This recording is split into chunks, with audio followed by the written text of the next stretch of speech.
and we're bringing you a reaction to the passing of Jacques Parizeau.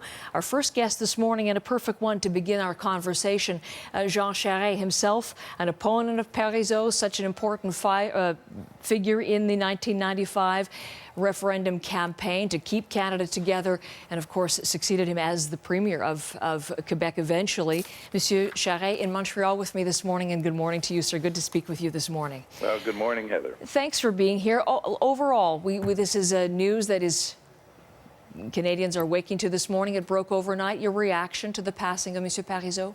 Well, we're losing quite an exceptional person. Mr. Parizeau was 30 years older than I was, so I got to see him when I was fairly young and getting involved in politics. I was only 18 when, in 1976, Le Parti Québécois was elected, and Mr. Parizeau appeared as a very prominent figure in that government as Minister of Finance and Chair of the Treasury Board.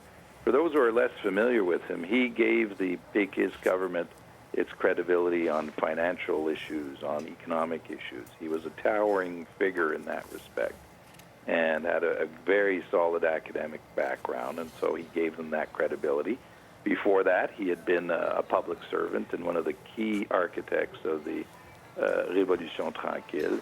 And then in the following years as a politician, he had a very interesting, I think, characteristic. He had that determination that allowed him or gave him the ability to make things happen. And in that respect, he was a towering figure. And he was very intelligent, a good tactician. But that ability, that ingredient of that trait of character that gave him the determination to hold the referendum, to push it ahead, was quite remarkable and made him a very, very strong adversary, and someone that I think the Federalist side feared. Well, tell me about that, because you, of course, in 1995, as he led the Oui side, you were one of the most important figures fighting for No, and to keep Quebec within Canada. As an adversary, what was he like? Oh, he was very capable, and he wasn't given to a lot of personal attacks. There's this episode at the end, Heather, that you mentioned about his statement, his regretted statement, but you know, it will not color his political life. It's one of the episodes that happens in political life, and for him certainly wasn't a high moment. But beyond that, he'll be remembered well beyond that, and he was very capable.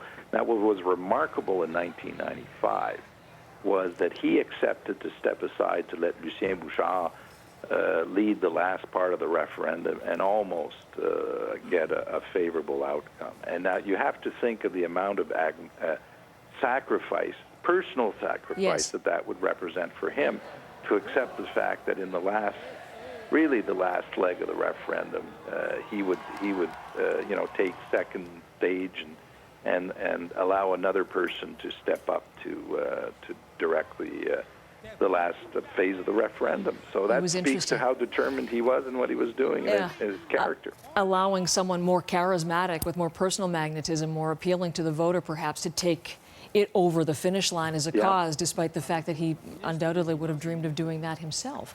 I'm wondering, but you say that the money and ethnic vote comment and that night on October 30th, that's not going to be what colors everything. But as you watched that night, came within, an inch of your life kind of thing, and heard him say that, it led to his stepping down the next day. But as you heard that comment, what was your reaction that night?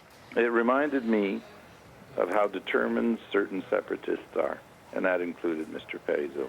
And we may, there are still people with a certain degree of naivete, either in Quebec or even in the Federalist camp or elsewhere, that underestimate the level of determination of some of the leaders of the separatist movement. And he had given an interview, by the way, that was embargoed based on the assumption that they would win, in which he was announcing that the National Assembly, had they won, would have been called back in 48 hours, and there would have been a unilateral statement of independence. Mm-hmm. And so Mr. Parizeau represented that current of leadership in the PQ that they call the pure et dur, and it's still there, by the way. So it is not something to be taken lightly. And I as we saw that on that night, I think I felt how, I was reminded of how close we had come to losing our country, because there are people like Mr. Parizeau, for whom I have deep respect,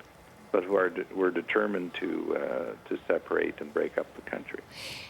His influence, although he faded from public eye, but his influence within the party remained considerable. I mean, we heard when he said he was not in support of the Charter of Values, how much of a blow that was to the government of Pauline Marois. Yeah. Was that determinant, do you think, in the fact that Quebec doesn't have that now, or the government did not continue to pursue that? Well, he was, in the tradition a bit of the Parti Québécois, Mr. Parizeau would not refrain from making comments or talking about the work of his successors or their policies. And it was something that we would from time to time take advantage of on the other side, because we'd quote him back to Mr. Landry, to Mr. Parizeau, to Mr. Bouchard, to Mr. Landry, to Madame Marois, to Mr. Boisclair, and he more recently described the Parti Québécois as being, in French, un champ de ruines, in ruin. And but that was his character. He would not refrain from making comments about his successors, and that certainly, I know, was a source of irritation for those who followed him. But that's the way he was, and it would sometimes be serve our purposes on the other side, because we'd quote him back. Monsieur Charest, it's always good to speak to you, and I thank you on this day as